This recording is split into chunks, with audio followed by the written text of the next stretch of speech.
Olá, sejam bem-vindos e bem-vindas ao nosso quarto encontro do curso Desatar Nós, por uma educação crítica no enfrentamento da violência de gênero.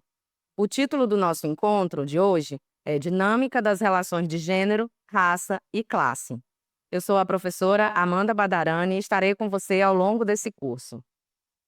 O ponto de partida, dessa nossa aula de hoje é a teoria do nó. A partir daí, vocês vão entender como que o nome, se deu o nome do nosso curso e o porquê, a gente fala em Desatar Nós. A unidade temática é interseccionalidade e a teoria do nó frente às violências de gênero. Os conteúdos serão entre teoria do nó e interseccionalidade, compreendendo as tramas de gênero, raça e classe, racismo e sexismo na cultura brasileira e as contribuições do feminismo negro no combate às violências de gênero. O gênero, a raça e a classe. O ponto de partida é a teoria do nó. Hoje vamos desatar nós ainda mais complexos, pois para entender a violência de gênero, não basta olhar para o ser mulher de forma abstrata. É preciso entender essa mulher com todos os seus atravessamentos, todas as formas que atravessam essas mulheres. E é aqui que a teoria do nó se torna essencial. Então, a Safiotti, ela nos fala que esse nó é essa relação que há entre o gênero, a raça e a classe, né? E essa relação forma uma simbiose. Na biologia, a simbiose é quando a gente tem dois indivíduos de espécies diferentes que têm uma relação. Essa relação pode ser de forma harmônica, quando os dois saem beneficiados, e desarmônica, quando um não sai beneficiado e o outro sai. Então, para Safiotti, a simbiose é uma articulação ou imbricação profunda e interdependente entre diferentes sistemas de dominação, e esses sistemas de dominação são as opressões que sustentam a subordinação das mulheres. E esse que ela falou dessa simbiose envolve o gênero, a raça e classe, e está determinante, está ligado ao que ela fala de dominação e exploração. Então, não se trata de três fenômenos isolados, mas de contradições que se alimentam mutuamente na manutenção do poder. Então, para Safiotti, esses três fenômenos, eles se imbricam e vão determinar essa manutenção da ordem patriarcal, que aí ela fala sempre do patriarcado e coloca a questão da classe, do capitalismo. E por que que isso importa na escola? Por que que devemos estudar e entender sobre essas violências, sobre essa teoria do nó? Então, porque a violência que uma menina negra da periferia sofre, ela tem fios diferentes daquela mulher, uma menina branca de classe média. Entender o gênero como uma construção nos permite questionar as verdades que justificam as desigualdades e a violência no cotidiano escolar. Então, por isso que nós temos que entender toda esses fenômenos. E aí, o próximo que a gente vai falar, o próximo fenômeno, é a interseccionalidade. A interseccionalidade é uma ferramenta analítica para enxergar a sobreposição de opressões.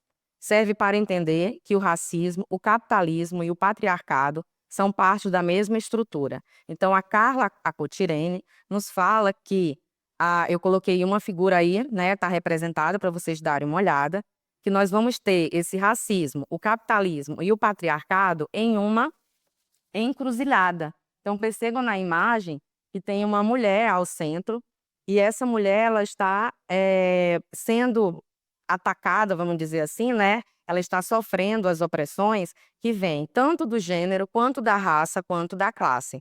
Então, essa encruzilhada é isso que a Carla Cotirene chama de interseccionalidade. Esse termo foi cunhado por Kimberly Crenshaw em 1989, e ele nos ajuda a ver essas estruturas, que não apenas elas se somam, mas sim elas se cruzam.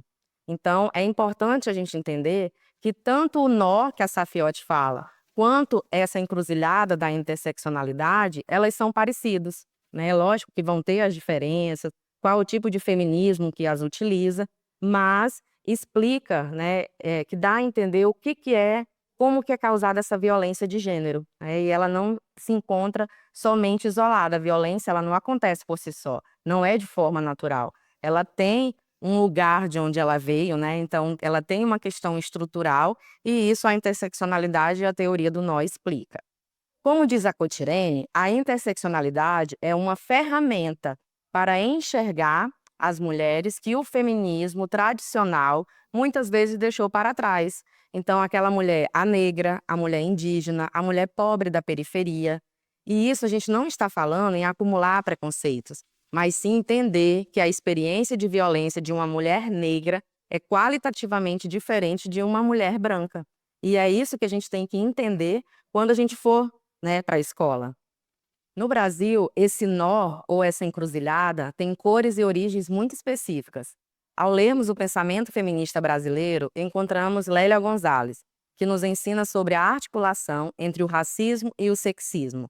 Na nossa cultura, a mulher negra foi historicamente colocada em lugares de profunda violência e servidão, da mucama à doméstica. E aqui eu vou ler um trecho para vocês do livro Pensamento Feminista Brasileiro.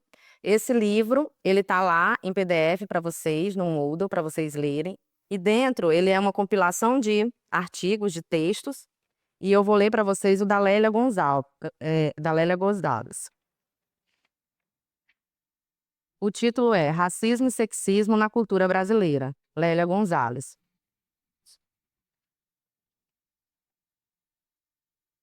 A primeira coisa que a gente percebe nesse papo de racismo é que todo mundo acha que é natural, que negro tem mais é que é viver na miséria.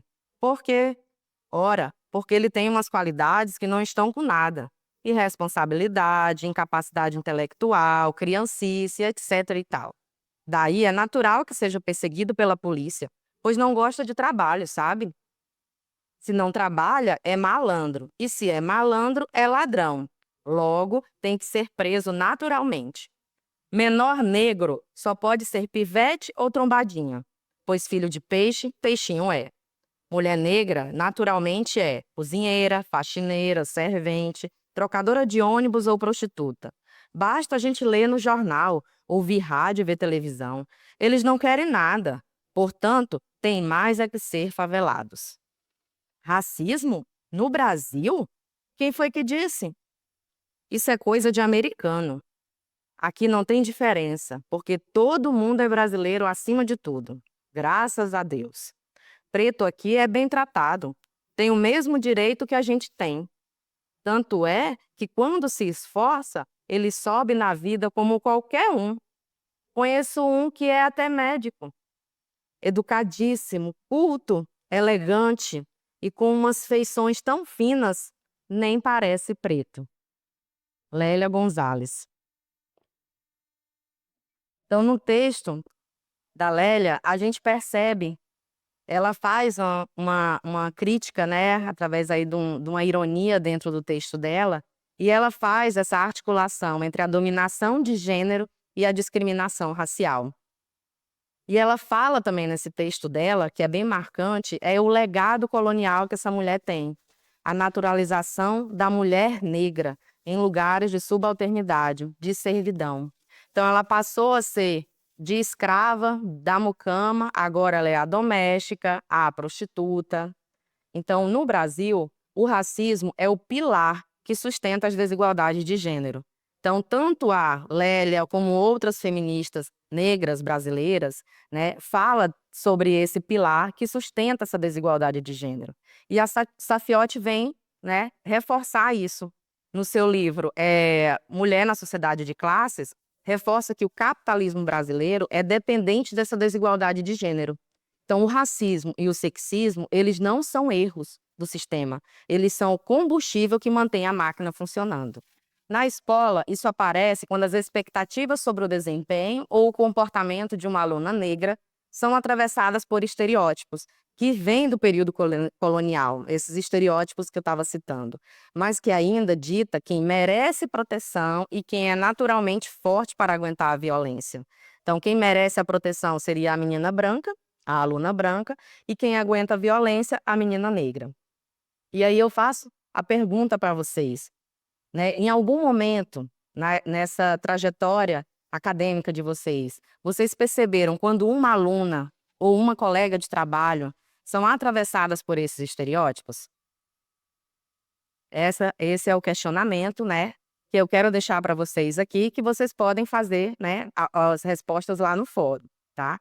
Então, para continuar, a gente vai ver que a boa notícia é que o feminismo negro brasileiro nos oferece caminho para o enfrentamento. Então é isso que a gente está buscando aqui no curso, né? O enfrentamento para essas violências de gênero. Então, Sueli Carneiro, ela fala sobre enegrecer o feminismo, que significa trazer o quê? A urgência da luta antirracista para o centro do debate sobre essa violência.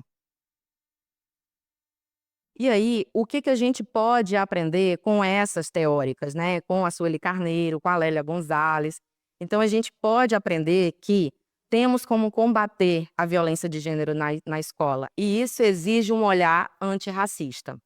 Não há como desatar o nó de gênero se o fio do racismo continuar puxando a estrutura.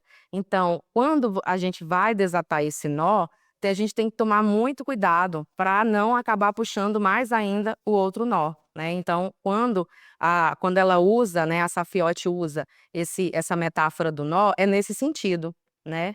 E o que a gente pode aprender através com essas feministas, e principalmente essas feministas negras, né? A violência de gênero tem cor e classe, e a luta deve ser antirracista. E se nós aprendemos que a violência de gênero tem raça e tem classe, então a gente vai partir agora para o âmbito da escola. Como desatar esses nós na escola? Então, o primeiro, né, para combater a violência é reconhecer que o racismo é uma violência de gênero, validar as vivências de alunas negras e periféricas. Esse momento acaba sendo muito importante, porque essa aluna procura nós, professores, equipe pedagógica, coordenadores, para falar sobre as suas necessidades, quando elas percebem que nós fazemos esse acolhimento. Então, quando nós validamos essa vivência dessa aluna, nós estamos falando, olha, nós estamos aqui, nós somos uma instituição que estamos aqui para lhe acolher, lhe ouvir. E isso é importante no combate à violência. O rompimento com o silêncio. Então, a gente não pode, foi o que eu falei, né, anteriormente, não podemos ouvir uma injúria racial, um racismo, uma violência que seja, por exemplo, assédio, e aí ficarmos calados. Nós temos que falar, nós temos que romper com esse silêncio. E também o letramento racial e de gênero no currículo. Nos nossos próximos encontros, nós vamos estar falando um pouquinho sobre os conceitos, sobre um pouco desse letramento, né, tanto racial quanto de gênero. E é importante colocarmos isso no nosso currículo, colocarmos isso durante as nossas aulas, né, para fazer realmente com que possamos combater essas violências de gênero. E aí eu trago uma pergunta para vocês. Qual nó precisamos desatar hoje? Então, estamos chegando já no final dessa aula e eu gostaria que vocês fizessem esse questionamento para vocês, né? De tudo que nós viemos estudando e lendo até aqui, qual nó precisamos desatar hoje? Então, hoje você pensa, eu dei aula, aconteceu alguma coisa que eu possa, né? O que dá para mudar? Né? E a partir de hoje vocês vão, né, pensar sobre isso. Então, como atividade, nós vamos ter aí o fórum, e no fórum vocês vão discutir como que as tramas de raça e classe afetam o rendimento e a permanência das alunas. Vocês já perceberam isso? Então, vocês já perceberam esse nó, essa interseccionalidade nas aulas de vocês? Qual nó precisamos desatar hoje? Que foi essa pergunta que eu fiz, né? O que vocês recomendam? Então, eu quero que vocês vão lá no fórum, discutam, conversem, façam as leituras de vocês, de acordo com os livros que estão todos lá. Lembrando que os livros eu coloquei, tanto o material para estudo quanto o complementar, são poucos, vocês vão ver lá. Mas existe material muito mais lá na parte da nossa biblioteca virtual. E nessa biblioteca vocês vão encontrar os livros todos que estamos discutindo aqui nas aulas. Também vamos ter, ao final desse nosso encontro, uma aula síncrona. Essa aula síncrona será a apresentação da nossa linha do tempo que foi feita na aula anterior, tá? Então, espero que vocês tenham gostado da aula, né? que tenham provocado em vocês a olharem para as tramas que cercam nossas alunas e alunos. E no material de apoio eu deixei o texto clássico, né, esse que eu li um trecho da Lélia Gonzalez, e também o capítulo 4, né, do livro de Safiotti, do Gênero, Patriarcado e Violência, o capítulo 4 intitulado Não há revolução sem teoria. Então é nesse capítulo que ela vai falar sobre essa teoria do nó, explicando bem mais, né, do que eu falei aqui. Então esses dois são leituras obrigatórias, tá bom? Então até o próximo encontro.